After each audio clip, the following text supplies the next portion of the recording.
Ali Baba and the 40 Thieves, Chapter 5. Mustapha tries again. The thief galloped back to the forest.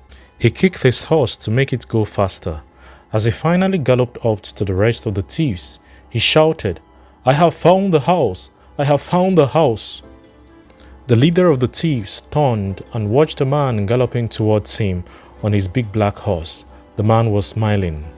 "Well done," the leader cried. "Now we can go and find the man who stole our gold." The thief jumped off his horse. "It took a long time," he said. "I spoke to hundreds of people in the town. I went to the market and the coffee houses. I went to the gardens and the bath houses. But no one knew anything. No one knew of a dead man. Then I came to a tailor's store. That was when my luck changed," he went on. "The tailor, his name is Mustapha, told me he had sewn a suit for a dead man in a house in the town. I asked him to take me to the house, but he said he had worn a blindfold when he went there. So I blindfolded him again, and he did lead me to the house. He found it by listening to the sounds and smelling scent. I put a white chalk mark on the door so we'll be able to find the house again." At this, the thieves cheered and stamped their feet. "Now we can catch the other man," their leader said. "Let's go into the town in twos and threes so no one will suspect us." He looked at the thief who had found the house. "I will go to the house with you," he said. "Then I will decide what to do next. We will all meet in the town square." So the men set off in twos and threes. The leader and the thief soon found the street in which the house stood. The thief pointed his finger and spoke excitedly. "There it is," he cried. "This is the house. Can you see the chalk mark on the door?" The leader of the thieves went up to the door and looked at the chalk mark. "Yes, I can see the mark," he said. "But look, there is a mark on the door of the house next door, and on the next, and the next." As he walked, the leader became more and more angry with the thief. "You are a fool," he cried. "How did this happen? Why are there chalk marks on all the doors? Who put them there?" "I don't know," said the unhappy thief. "I marked only one door." "You stupid man, you have failed," shouted the leader. "I cannot tell which is the right house. We will go to the town square and meet the others now." The next morning, the thieves had a meeting in the forest. One man failed to find the house, their leader told them. "But we must find it. Who else would try?" For a moment there was silence. Then another thief stepped forward. "I will go," he said.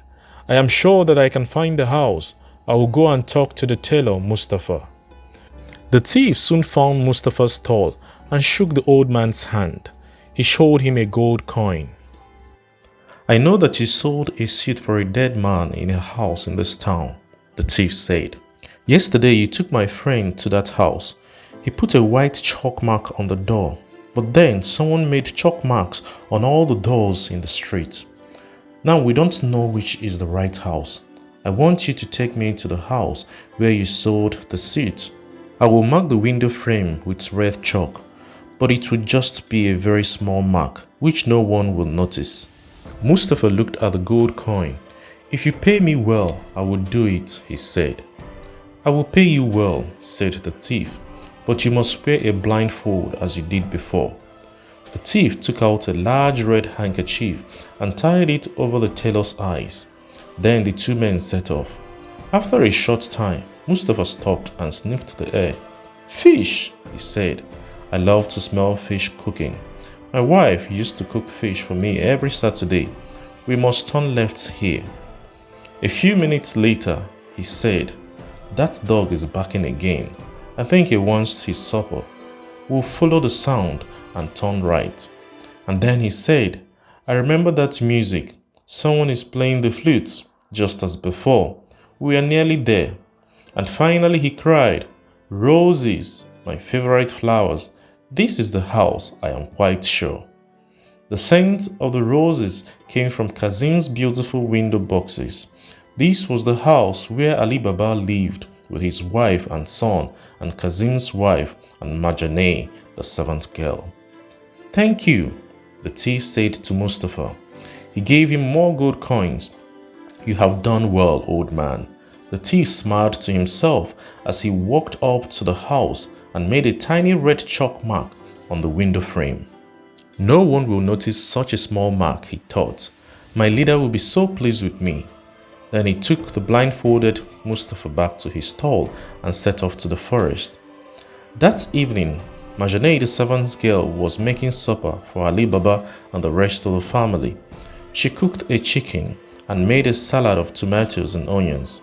She set out plates and glasses and poured rose water into a jug.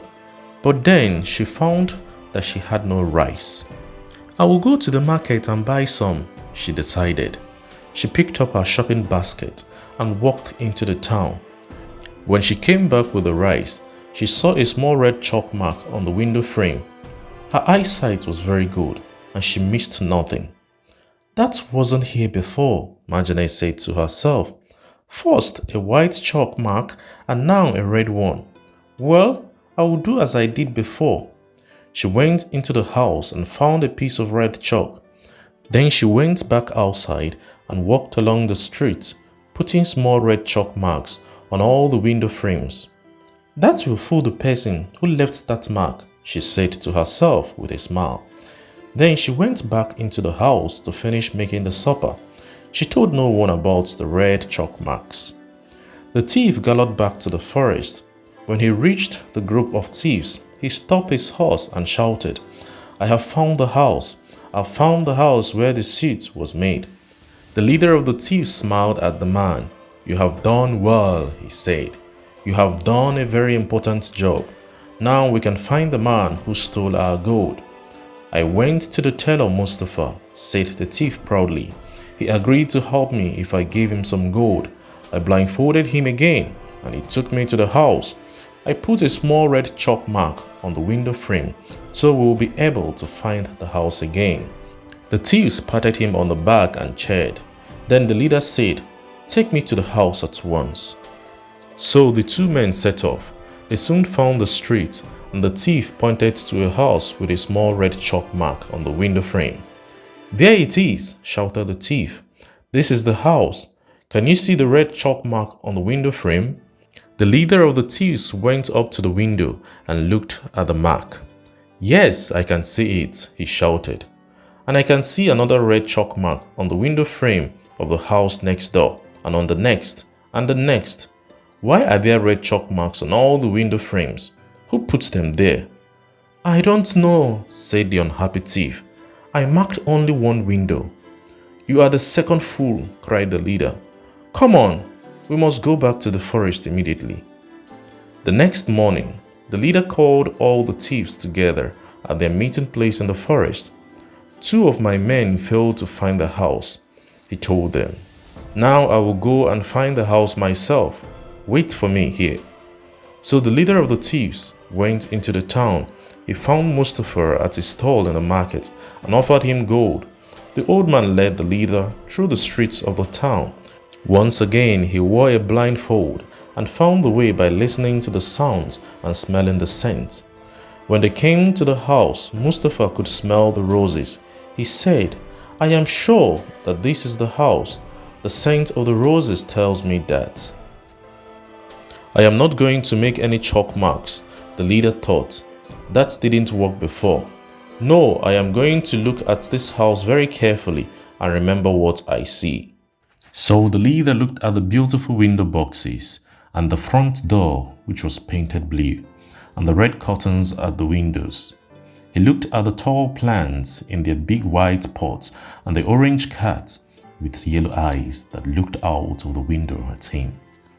Then he took the blindfolded Mustapha back to his stall and he set off to the forest to meet his men. "I know the house," he told them when he arrived. "We can't trust chalk marks, so I will trust my memory." I looked very closely at the house. It has window boxes and a blue front door and red curtains. Outside there is a tall plant in big white pots and an orange cat lives there. It will be very easy to find the house again. Now we can find the man who stole our gold, the leader went on, and we must punish him. But first, we must get into the house. I have a plan. We will go into the town tonight.